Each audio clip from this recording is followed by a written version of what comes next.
Mudah-mudahan Pak Jokowi, karena ini proyeknya Pak Jokowi, sekali lagi saya tekankan, bukan idenya Bupati, bukan idenya Gubernur. Ini idenya Pak Jokowi.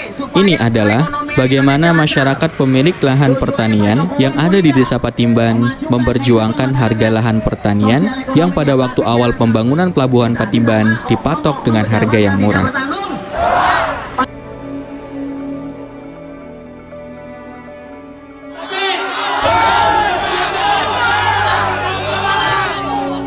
Dan ini adalah gerakan masyarakat nelayan Patimban yang lambat laun mereka mulai merasa kesusahan dalam mencari ikan di laut dan hasil tangkapan yang mulai menurun. Tentu ini disebabkan oleh rusaknya sebagian ekosistem laut dampak dari pembangunan Pelabuhan Patimban. Satu komando, siap. Kita warga negara yang bertanggung jawab, yang menghormati semua pemerintah, yang menghormati semua aturan. Tetapi kalau ada oknum yang tidak menghormati aturan, menindak hak masyarakat, harus bertanggung jawab. Kami tidak main-main. Jangan anggap ini masalah nelayan. Di belakang kami juga ada. Tolong keluar kepada pihak yang bersangkutan. Di sisi lain, daerah Kabupaten Subang mulai kehilangan lahan pertanian karena tergantikan oleh gedung-gedung dan fasilitas penunjang Pelabuhan Patimban.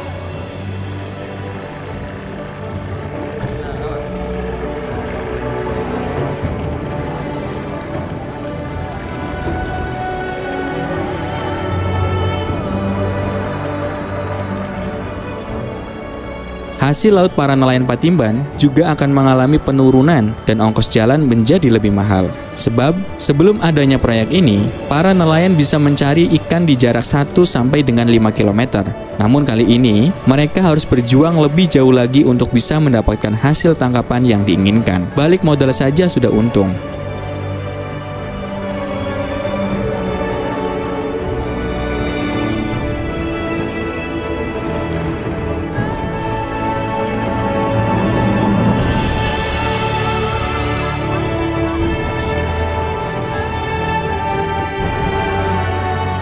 Masyarakat yang paling terdampak dalam pembangunan Pelabuhan Patimban ini tentu warga yang berada pada zonasi pengembangan Pelabuhan Patimban, dan tentu masyarakat petani dan nelayanlah yang akan menanggung akan dampak pembangunan Pelabuhan Patimban ini.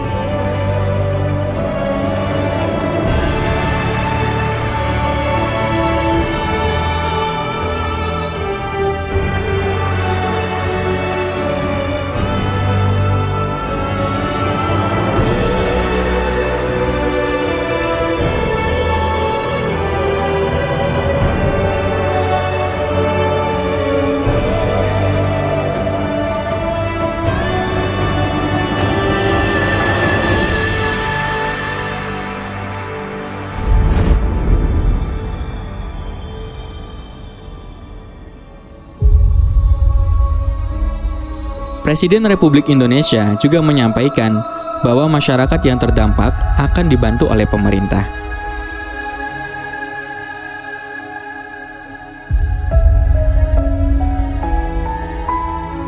Yang kedua, saya juga ingin mengingatkan agar betul-betul diperhatikan dampak sosial ekonomi Pelabuhan Patimban ini bagi nelayan.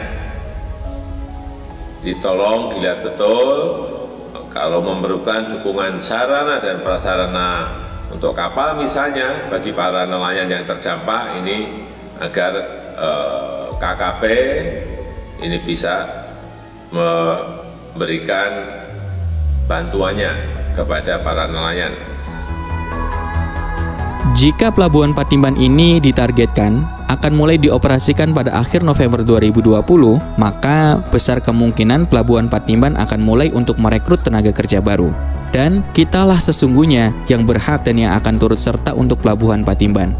Namun perlu dicatat bahwa setiap pekerjaan dikerjakan oleh ahlinya masing-masing. Maka sebaiknya jangan sampai kita berkeluh kesah sebab tidak bisa bergabung untuk bekerja di Pelabuhan Patimban. Sebagai putra dan putri daerah, tentu skill dan kemampuanlah yang akan dinilai. Tapi yang terpenting, seberapa hebat pelabuhan Patimban, nilai moralitas dan keadilanlah yang akan menjunjung tinggi harkat dan martabat pembangunan pelabuhan Patimban ini. Jika putra dan putri daerah, sebagian dari mereka ada yang belum memiliki kemampuan, maka bantulah kami untuk bisa mempunyai kemampuan yang dibutuhkan. Jika kami kehilangan mata pencarian disebabkan karena adanya proyek pembangunan pelabuhan Patimban ini, maka bantulah kami untuk bisa mempunyai lahan pekerjaan yang baru. Jangan sampai ada oknum-oknum yang bermain dalam pembangunan pelabuhan Patimban ini. Jangan sampai terjadi aksi premanisme dan calonisme dalam berebut pekerjaan di tanah pelabuhan Patimban ini. Perlu diingat, orang tua kita telah berkorban. Mereka ikhlas dan rela kehilangan lahan pertanian dan hasil laut untuk mendukung pembangunan pelabuhan Patimban ini.